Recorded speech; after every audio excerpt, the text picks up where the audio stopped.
So even teachers should seriously learn 弟子规, otherwise their speech and behavior might go against what they teach. What would happen if the teacher's deeds were not consistent with education? They would fall into the 19th level of hell. There is such an anecdote. There was a doctor who treated his patient's life carelessly. The deity Yamaraja was enraged and sentenced him to the 18th layer down in hell. While he was in the underworld, he was very upset and called out, "I didn't do it on purpose. It was just an accident." You see, he didn't learn 弟子规, so he didn't admit his mistakes. He didn't know that if I correct my faults and do not repeat them, the faults will no longer exist. Had he given rise to a thought of repentance, he would have left the 18th level of hell. If he tried to cover them up, he would be doubly guilty and have to stay there. As he was stamping his feet angrily, suddenly someone below him said, "Stop stamping! My dust is falling on me."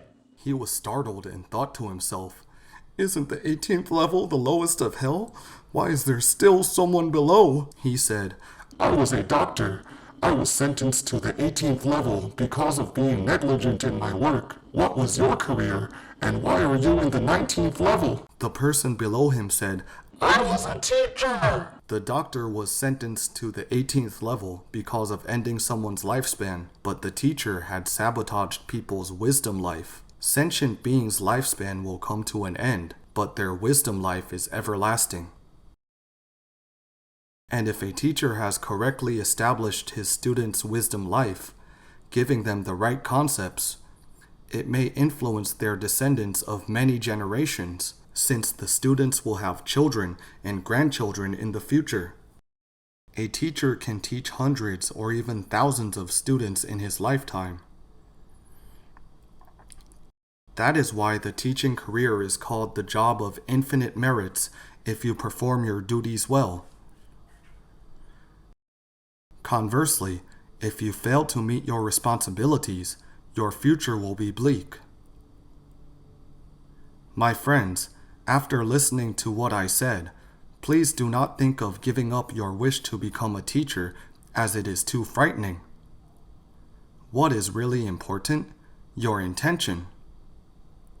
Our teaching methods will accumulate gradually with experience, and the most important interaction with children is your sincere heart. Let's think for a while. Are the students of your first 5 years of teaching closer to you, or the students after your 5 years of teaching? The first 5 years. That's very strange. In which period of time were your teaching skills better? It must have been the time after 5 years of teaching. But why were your students closer to you during the first 5 years? It is because the level of your effort and intention in teaching makes the difference. The first 5 years, you were always afraid of not teaching them well, so you made a great effort to teach the students. The students would not only see your teaching skills, but more importantly, your teaching attitude would leave a deep impression on them. Perhaps after you have taught for quite a while, your love in teaching would diminish. Even though your teaching skills have improved, the impact given to the students may not be as strong. So a teacher does not need to worry about lacking in teaching skills. As long as you have a sincere intention, your merits are truly infinite and your future is promising.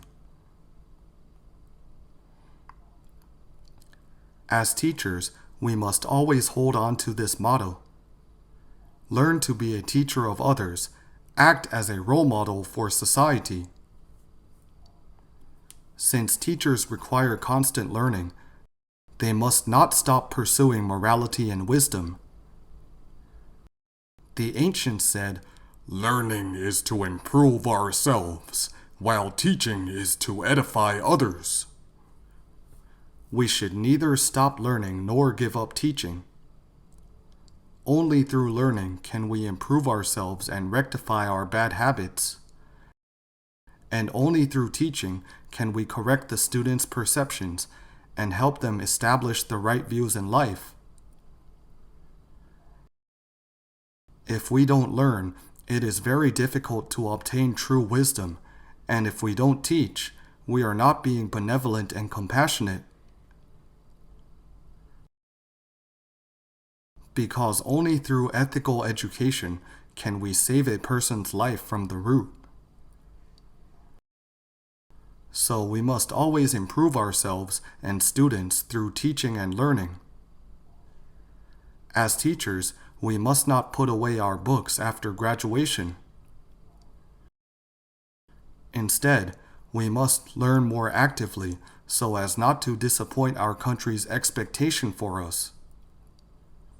Neither should we let down the parents' trust in us. Most of all, we must not fail to live up to the affinity between us and the students. So we must learn to be a teacher of others and act as a role model to society at all times.